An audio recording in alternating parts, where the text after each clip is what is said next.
When one coupling was weak, the whole train was at risk. Our families are like that train.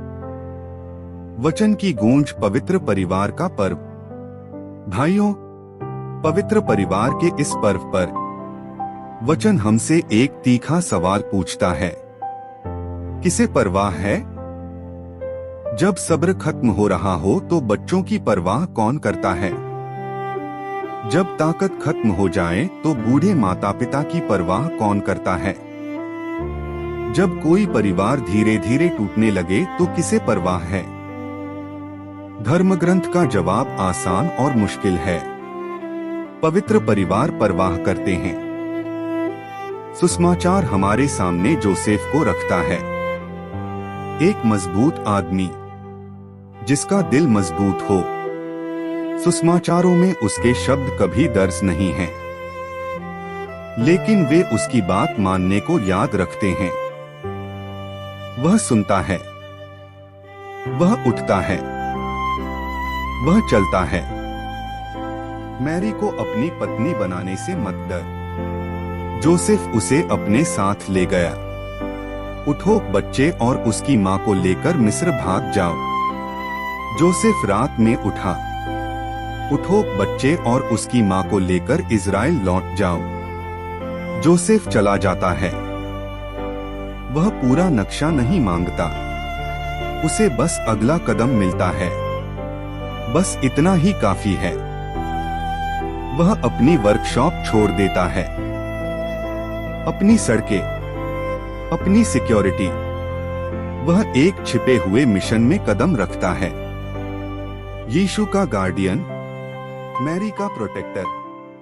वचन की पहली गूंज यह है। एक पवित्र परिवार तब शुरू होता है जब कोई भगवान को अपनी योजनाओं में रुकावट डालने देता है। जब कोई चुपचाप और पक्के तौर पर कहता है, हे प्रभु आपकी इच्छा पहले, मेरा आराम दूसरे नंबर पर। फिर वचन सिराज के जरिए हमारी ओर मुड़ता है। जब आपके पिता बूढ़े हों तो उनका ख्याल रखना। भले ही उनका दिमाग कमजोर हो, लेकिन उनका ख्याल रखना। माता पिता जो अपने बच्चों का ख्याल रखते हैं, बच्चे जो अपने माता पिता का ख्याल रखते हैं, यह भगवान का नॉर्मल रास्ता है। हमें तुरंत यह महसूस होता है, सुंदर, नामुमकिन, कृपा के बिना। बच्चों के साथ सब्र जब हम थके हुए हों, बुजुर्गों के साथ सब्र जब वे दोहराते हैं, भूल जाते हैं, शिकायत करते हैं। यह अकेले कौन कर सकता है? सिराज ने हिम्मत से जवाब दिया, पिता के प्रति दया भूली नहीं जाती। यह देखभाल सिर्फ एक फ्रिज नहीं है, यह पिता परमेश्वर की कोमलता में हिस्सा लेना है। जीसस के जन्म से बहुत पहले भगवान ने पैगंबर के जरिए वादा किया था, वह पिताओं का दिल बच्चों की तरफ और बच्चों का दिल उनके पिताओं की तरफ मोड़ देगा। जब ऐसा होगा, परिवार ठीक हो जाएंगे। जब ऐसा नहीं होगा, तो जमीन खुद घायल हो जाएगी। पवित्र परिवार में यह वादा शरीर बन जाता है। जोसेफ का दिल मैरी और जीसस की तरफ मुड़ता है। मैरी का दिल जोसेफ और जीसस की तरफ मुड़ता है। जीसस का इंसानी दिल मैरी और जोसेफ की तरफ मुड़ता है। लूका हमें बताता है, वह उनके साथ नासरत गया और उनकी बात मानने वाला रहा। भगवान का बेटा उनकी छत के नीचे बात मानना सीखता है। वही बात मानना वह क्रॉस पर जिएगा। मेरी नहीं बल्कि तेरी मर्जी पूरी हो। वचन की एक और बात यह है, पवित्र परिवार आपसी बात मानने से प्यार में बढ़ते हैं। माता पिता भगवान की सुनते हैं। बच्चे अपने माता पिता का आदर करना सीखते हैं। गुलामी नहीं, प्यार। इसे इस तरह से सोचें, एक इंजन अकेले एक लंबी ट्रेन को खड़ी पहाड़ी पर नहीं खींच सकता। यह फिसल जाता है, यह रुक जाता है, इसलिए इंजन एक साथ जोड़े जाते हैं। जब एक कमजोर होता है तो दूसरे खींचते हैं। परिवार उस ट्रेन की तरह होते हैं। एक व्यक्ति सब कुछ नहीं उठा सकता, लेकिन जब पति पत्नी, माता पिता और बच्चे, दादा दादी और पोते पोतियां मसीह में एक साथ जुड़ जाते हैं तो बोझ बंट जाता है। जब कोई थक जाता है तो दूसरे थोड़ा और जोर से खींचते हैं। इसी तरह परिवार जिंदगी की खड़ी ढलानों पर चढ़ते हैं और अपनी मंजिल तक पहुंचते हैं।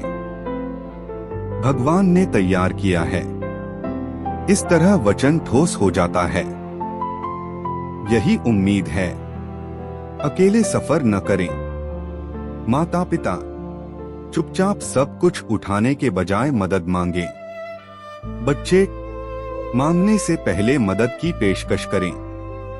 एक परिवार के तौर पर एक साथ चुने, एक साथ प्रार्थना करें, बिना फोन के खाना खाएं, एक सच्ची बातचीत करें, जुड़े रहें, क्योंकि चर्च परिवार को एक डोमेस्टिक चर्च, एक छोटी सी जगह कहता है जहां क्राइस्ट से प्यार किया जाता है, उनकी सेवा की जाती है और उन्हें दिखाया जाता है।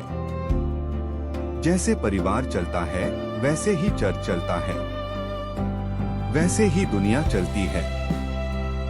तो वचन अपने सवाल पर लौटता है, किसे परवाह है? जोसेफ सोचता है सब कुछ छोड़ देना ही काफी है।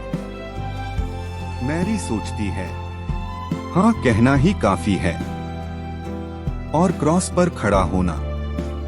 जीसस सोचते हैं बात मानना ही काफी है, दुख सहना ही काफी है, बचाना ही काफी है। अब सवाल हमारे घरों में आता है, क्या आप सुनेंगे? शायद प्रभु आपको इस हफ्ते एक छोटे से जोसेफ के पास बुला रहे हैं। एक फोन कॉल जो बहुत देर से हो, एक माफी जो कभी नहीं कही जाती, 10 मिनट की पारिवारिक प्रार्थना, किसी ऐसे व्यक्ति से मिलना जो बूढ़ा और भुला दिया गया है।